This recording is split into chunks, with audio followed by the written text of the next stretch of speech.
I'm Eva. That morning, I arrived at the office early, as usual, my mind still foggy from a dreamless sleep broken by an unshaped nightmare. But even the worst dreams felt gentler than the reality I was about to walk into.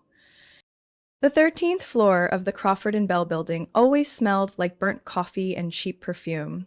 I stepped into the main conference room at 11:30 a.m., clutching a lunch tray for the data development team.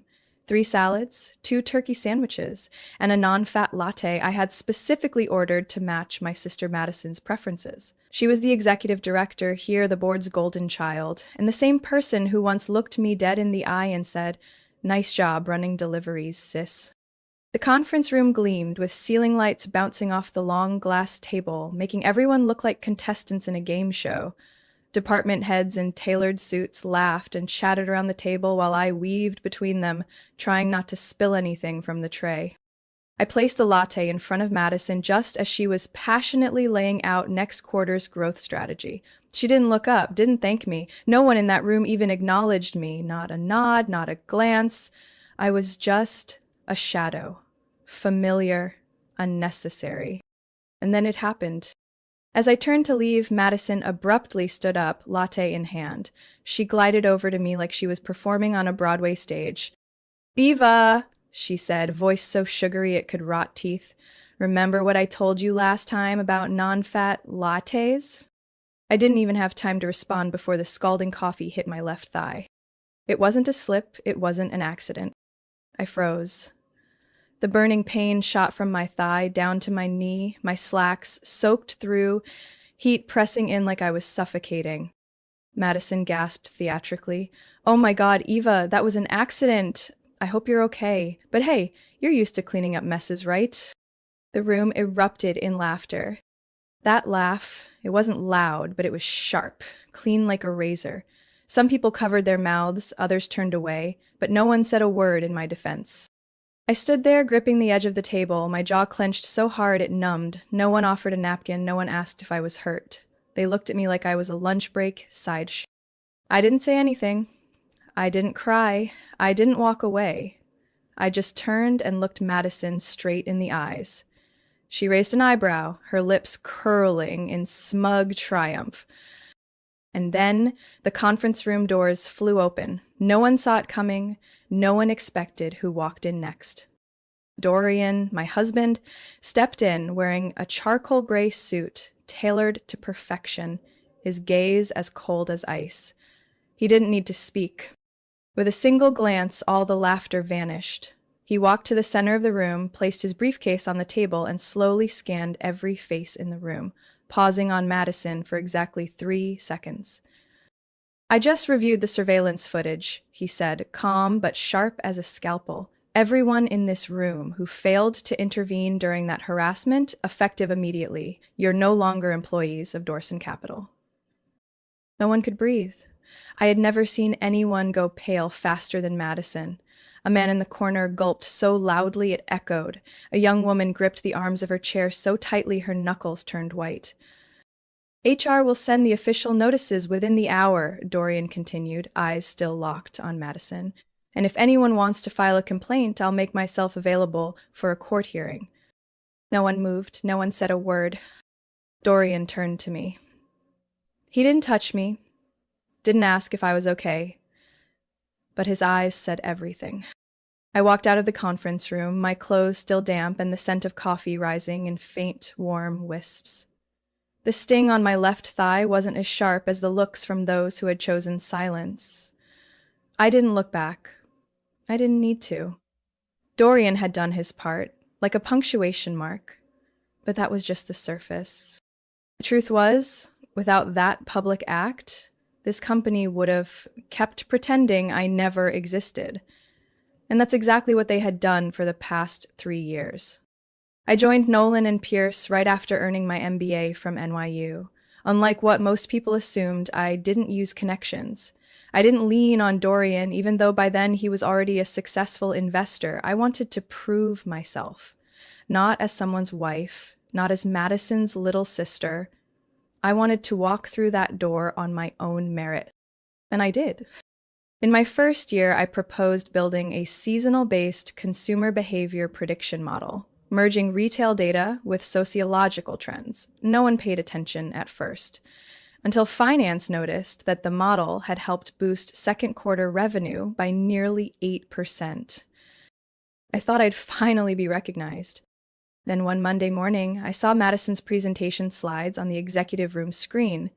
Her name was at the bottom right corner. The model was mine. From its structure to the algorithm, every line of code still bore my signature markers. I stayed silent. Back then, I told myself, it's fine, as long as the company grows. A month later, she was featured in the internal newsletter as the creative mind behind Q2 strategy. Not a single mention of me, no credit line. I got a short email from the HR manager. Thank you for your technical support.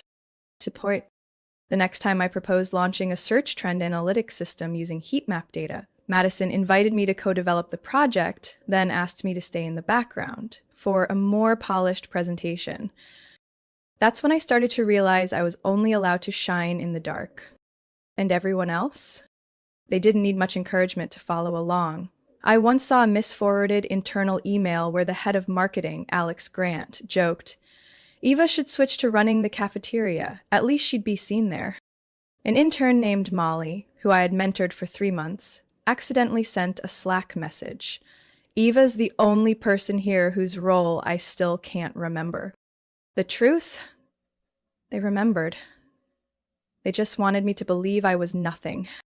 One afternoon in March, I stepped into the elevator just as Madison and a few senior managers exited a meeting. They were chatting about an upcoming investor visit from Austin.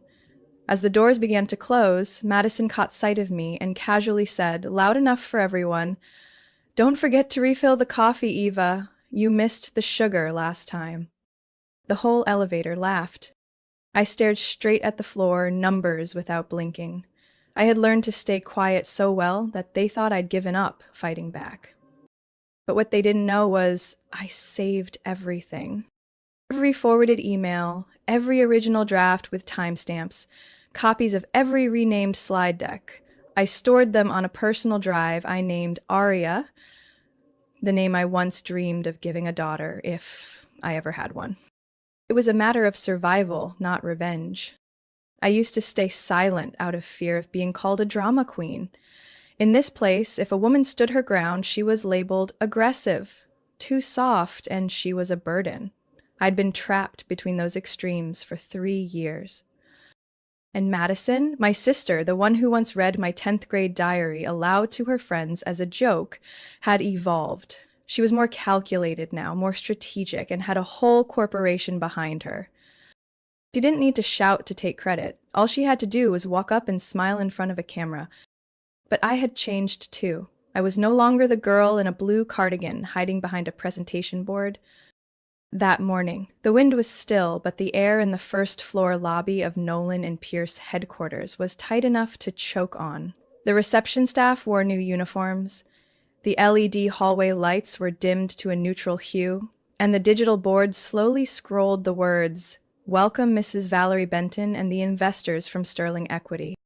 Valerie Benton, my mother.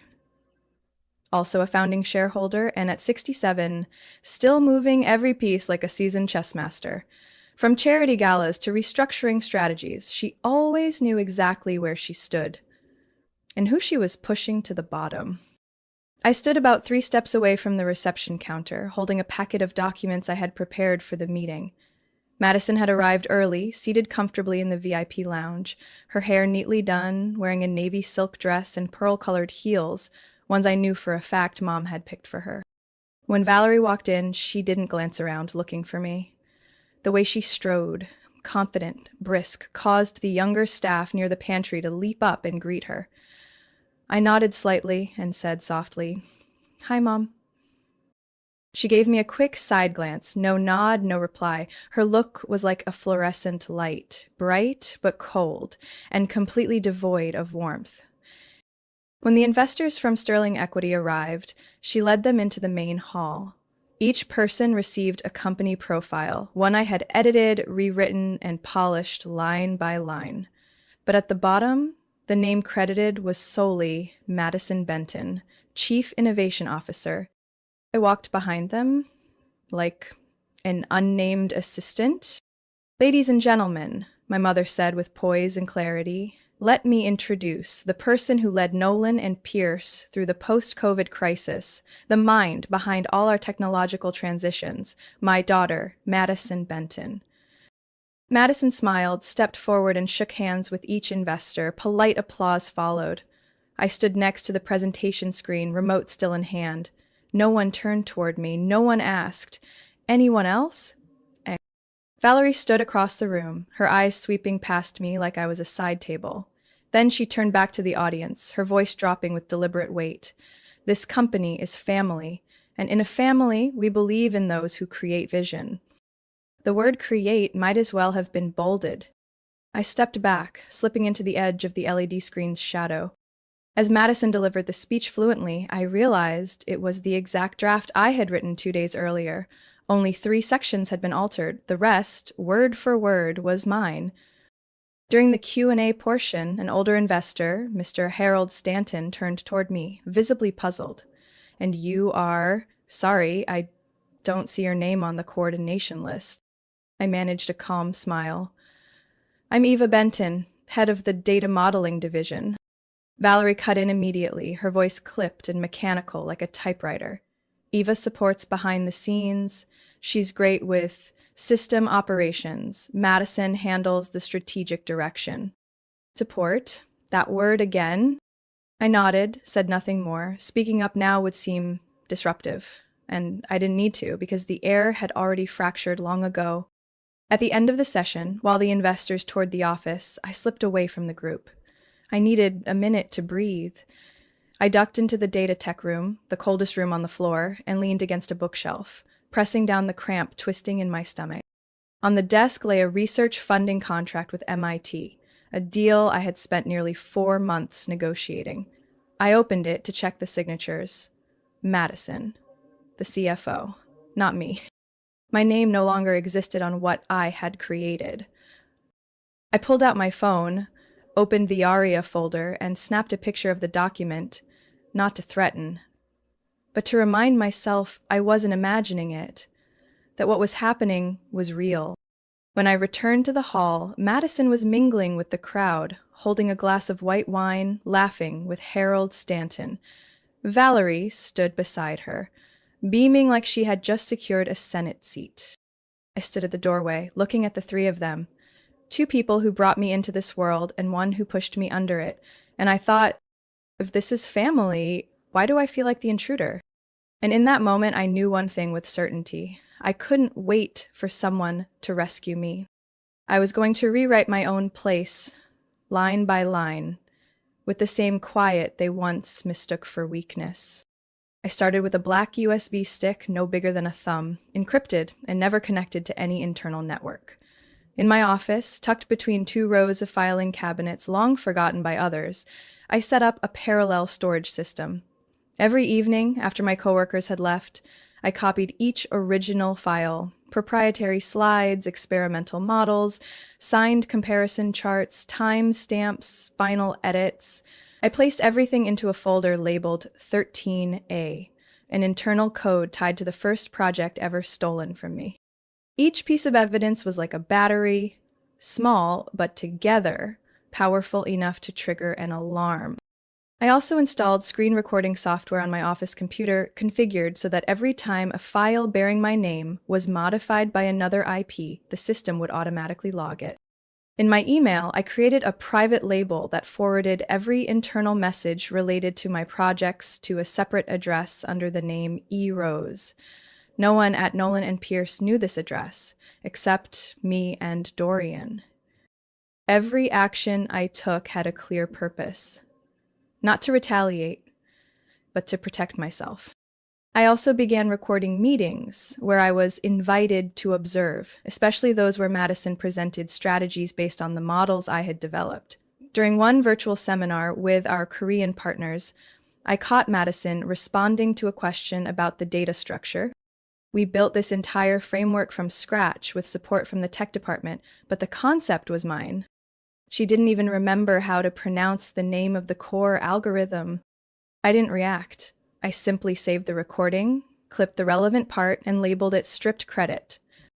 About 3 weeks later, I received a LinkedIn message from Megan Riley, the strategy director at Whitestone Group, a tech firm specializing in healthcare data. Eva, I heard about the seasonal location model you developed. Tremendous potential. Could we schedule a conversation? We're looking for someone to lead our regional market integration team. I read the message 3 times, not because I was surprised, but because it felt like a quiet hand on my shoulder I hadn't realized I needed so much. We met at a cafe in Westwood. Megan showed up with cropped silver hair and a warm voice. No pressure, no tactics. "We don't poach," she said. "We're looking for people who truly understand the problem." She showed me the job description: Director of Applied Analytics for the region. Full authority to build a new team, a starting budget of $1 million, no approval needed from any family board. I didn't give an answer right away. I just said, "Thank you for seeing me." That night, I went home and opened the living room window that overlooked Century Bridge. The early June wind was dry and cold. I held a cup of tea, opened my laptop, and placed Megan's offer next to that day's backup packet. The 13 folder now contained more than 120 files. I typed a single line across the center of the email draft addressed to myself, with the subject, "If I disappear tomorrow, what will remain?" And I knew the answer, the truth. The second quarter strategy meeting was held in the 22nd floor conference room, reserved strictly for senior executives and strategic stakeholders. With a 60-seat capacity, an internal live stream system, and an LED screen large enough to make even sub-fonts legible. I wasn't officially invited, but I showed up anyway because I knew what was coming. The opening slide of Madison's presentation read, "Project Lumen, Terrain-Based Weather Behavior Analytics, exclusive from the Strategic Innovation Department." Nearly laughed. Strategic innovation here meant Madison, and that project was the exact model I had built from raw satellite data 4 months ago. She stood center stage in a silver gray suit, eloquently presenting a 6-month market research process, proprietary layered analysis, and proprietary interpolation algorithms, all language directly lifted from my original report. When she reached slide 9, the comparison between shopping behavior in Phoenix and Milwaukee, I raised my hand. Every gaze shifted toward me. Madison froze for half a second, then smiled. "Eva, you have a question?" I stood up, calm, clear. "Would you mind sharing with the room the last time you were directly involved in building this model?" The silence dropped like someone had hit mute across the entire space. Madison was still smiling, but the corner of her mouth twitched. "Eva, I think there's some confusion here. This was a team effort." I didn't back down. And who was on that team? Because the 3 input data sets, the regional consumption flow chart, and the classification algorithm, all came from a system I built and personally verified. Some murmurs broke out around me. Someone whispered, "Lumen was Eva's, wasn't it?" At the far end of the table, Matthew Reed, the chief technology officer, arched an eyebrow. "Eva," he said slowly, "do you have documentation regarding intellectual property within our system?" I nodded. "Yes, all original files, edit logs, email chains, and system logs were submitted to legal this morning. I've also sent a copy to an external IP attorney, formerly with Whitestone Group." Madison visibly froze. Under the table, I saw her grip the remote control tighter. Mr. Reed turned to Loretta Shaw, the head of legal, a black woman in her 60s whose voice never needed to rise to silence a room. "Loretta, can you confirm receipt of the file?" Loretta nodded and opened the folder in front of her. "Complete. Includes metadata, timestamps, and internal video. Sender, Eva Benton. Intellectual ownership established under the original creation clause." I didn't need to say more. I sat down. The room stirred. No longer whispers, but actual discussions. Jonah, a data analyst I had mentored, raised his head. "I can confirm Eva built the core. She taught me how to normalize the input streams." Someone from QA chimed in, "We received materials from Ava's account. We never worked with Madison during testing." I didn't look at Madison. I didn't have to. I knew that by now, her gaze was no longer piercing into me like a blade, but searching for an exit. The meeting ended 13 minutes early. An internal investigation was announced to begin within 3 days by direct order of the CEO, who had silently attended the meeting via Zoom and hadn't looked away once. I closed my notebook and walked out while most were still stunned. From behind me, Mr. Reed called out, "Yeah." I turned. "You'd better brace yourself. These things are never simple, but this time, you've got the file and you've got people." I nodded. I know. Next Monday, no one could predict what would happen. But the atmosphere at Nolan and Pierce that morning was undeniably different. Like everyone could feel a shift coming, yet no one dared name it. Fresh flowers at reception. The coffee machine in the pantry polished until it gleamed. Mid-level execs wore suits sharper than usual, walking more quietly, eyes scanning calendars while pretending not to notice the private 10 o'clock meeting. Though everyone knew, it wasn't an ordinary internal check-in. I stepped into the central boardroom on the 18th floor, where executive strategy sessions usually took place. A silver USB was already plugged into the laptop connected to the main screen. I adjusted my sleeve cuff and took a deep breath. Madison walked in right behind me. She wore a crisp white suit, smiled gently, but her eyes were razor sharp. "Eva, you really should rest," she said lightly, placing her phone on the table. "Last week did more damage than you think." I didn't reply. The door swung open. 3 men in black suits entered, 2 in front, 1 behind. They offered no greetings, no pleasantries, yet the entire room shifted under their presence. The man in the back was Dorian. Not the casual Dorian we all knew, but the one people whispered about, but had never seen. CEO of Aldane Capital, silent orchestrator behind 72 subsidiary companies, once dubbed the quiet architect of West Coast market realignment. Madison visibly paled. "Dorian," she forced a steady voice, "what brings you here in person?" He didn't answer right away. He placed a thick folder in front of Loretta Shaw, our head of legal, then handed another to Matthew Reed. "I'm here as the new controlling stakeholder of Nolan and Pierce," he said clearly. "Aldane Capital has finalized acquisition of 32% equity through a trust vehicle. With it comes the right to restructure the executive board." The room froze. Madison opened her mouth to object, but Loretta spoke first. "We confirm this is fully legal. Aldane is now the primary voting authority." Dorian turned to Madison. "For the past 6 months, your decisions have led to serious internal grievances, violations of intellectual property protocol, and signs of discriminatory behavior, all documented. I'm not here for discussion. I'm here to act." He faced me. "Eva." I stood, walked forward, and activated the projector. The first clip appeared. Security camera footage showing Madison deliberately bumping into me with a latte during last week's meeting. The angle left no doubt. Deliberate steps, a quick glance around, a smirk 1 second before the spill. No one breathed. Madison was frozen. Next, leaked internal emails. "V is just our diversity checkbox," sent by a senior assistant with Madison on the CC line. Then, screenshots of presentation decks with metadata clearly crediting me as the original author, directly contradicting the versions bearing Madison's name. Lastly, audio of her on a call with a foreign partner, fumbling through a faulty explanation of an algorithm I wrote. I shut off the screen. The silence lingered. Dorian nodded. "By internal policy and our new governance authority, I hereby suspend Madison Benton from all roles at Nolan and Pierce. Her case will be reviewed by the Ethics and Legal Board." "You can't do this," Madison snapped, her voice cracking for the first time. "This company was my mother's. I built it." "Built it with what?" Dorian asked. "By erasing your sister? By stepping on people and covering it up with a rehearsed smile?" No one defended her, not a single voice. "Valerie," My mother appeared at the doorway. She didn't step inside, just stood and watched. Madison turned, desperate. Lang.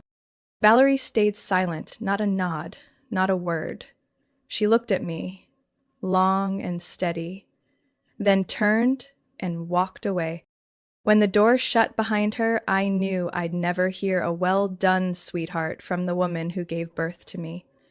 But I also knew I didn't need it anymore. I unplugged the USB, returned to my seat, calm as if I'd never stood up. Dorian gathered the folders and handed them to Loretta. Begin the review of all compromised IP from the past 3 years and issue a formal collaboration invite to Whitestone Group. Eva will lead the joint team. I looked at him. No need to say thank you. We had been through too much to waste time on simple words. Outside, the office hummed on like always. But on the 18th floor, something irreversible had just shifted. Not through force, through evidence, through truth. Madison left Nolan and Pierce on a rainy Friday afternoon. There was no farewell party, no goodbye email. She stepped into the elevator with a blank stare, one hand dragging a suitcase, the other clutching a beige handbag I once saw our mother pick out for her during a shopping trip in Manhattan. No one stood, no one looked back. The silence that day wasn't tense. It was a quiet relief, as if the entire building had just shed a thick layer of dust built up over the years. 3 days later, Madison's internal account was fully deactivated. Her name vanished from the org chart, and her auto-reply email held only 2 lines. No longer employed here. For inquiries, please contact the legal department. I sat in my new office, still on the 18th floor, but this time with my name etched clearly on the frosted glass: Eva Benton, Acting Director, Data and Analytics Ethics. I didn't choose the title CEO, Dorian offered, but I declined. I didn't need a title to clean up what had been bent out of shape. I just needed the power to set right what should have been right all along. The first thing I did was reinstate the internal credit policy. Every product, every project, every report from now on would require a formal recognition form, clearly listing the creator, the collaborators, and the reviewers. No more joint effort, no more behind-the-scenes support. I also launched an anonymous reporting system, allowing any employee to report ethical violations, from credit theft to verbal harassment, without fear of being traced or retaliated against. The data was encrypted, reviewed by an independent 3-person panel outside the executive team. Then I held a company WACI meeting. No PowerPoint, no spotlight. Just me standing in the main conference room, facing nearly 100 people, some of whom had known, ignored, or participated in silence. I'm not here for revenge, I said clearly. I'm here to begin again. But we won't rebuild by burying what happened. We will acknowledge it and learn from it. There was no applause, but no one left. They listened, truly listened, and stayed until the end. After the meeting, I found an envelope silently placed on my desk. No sender. Inside was a handwritten note. Thank you for not yelling at us, even though you had every right to. Not long after, I signed a contract with Whitestone Group, not just as a technical partner, but as a strategic ethics partner. They agreed to fund the Data Builders Scholarship Program, aimed at supporting women of color pursuing studies in data science and information engineering. 4 students were selected in the first round. I didn't ask for transcripts. I only requested 3 things in their applications: a personal story, their motivation to change the tech industry, and one time they felt overlooked but couldn't speak up. One afternoon in early July, I returned to the office from a meeting at the Research Institute and saw Valerie, my mother, standing outside the glass wall of my office. She wasn't dressed in her usual power suits, but in a knit coat, her face makeup free, silver strands clearly showing at her temples. I opened the door and invited her in. She remained silent for a long moment, then said, "I read everything, not to argue, just to understand." I didn't answer. She looked up at me, for the first time, without pride or judgment. I thought, I believed you needed to be corrected. Turns out I just didn't have the courage to accept that you didn't need anyone to draw your path for you. I poured her a cup of tea. No sugar, no milk. We didn't talk much, but the space between us was lighter than in any conversation before. When she left, she said only one thing: "Don't let anyone rewrite your name again." I nodded. In August, Nolan and Pierce officially released its internal ethics code, the first in the data analytics industry to include specific protections for whistleblowers and formal recognition of intellectual contributions. An article in Fast Tech Review called it "a quiet revolution led by someone who never raised her voice." I declined interviews. I didn't attend PR summits. I just worked. One evening, while I stayed late reviewing research forms, the maintenance worker came in. His name was Luis, the one who always quietly cleaned the 18th floor. He hesitated, then said, "Eva, things are different now. No one's scared to take the wrong step anymore." I smiled. "Thank you for letting me know that." When I locked up around 10 p.m., it had started to rain lightly. I stood under the awning, took a long breath, remembering the days I used to walk this hallway, coffee in hand, laptop weighing down my shoulder, unseen, unacknowledged. Now I walk the same corridor, standing tall, my shoulders weightless. They used to call me a shadow. I didn't need to scream to change that. I just needed to keep the truth intact until the day it spoke for itself. Eva's story is a powerful reminder that strength doesn't always come from noise. Some people don't fight with shouting, but with quiet resolve that never backs down. In real life, if you've ever been pushed aside or seen your name vanish from something you built, remember, silence isn't surrender.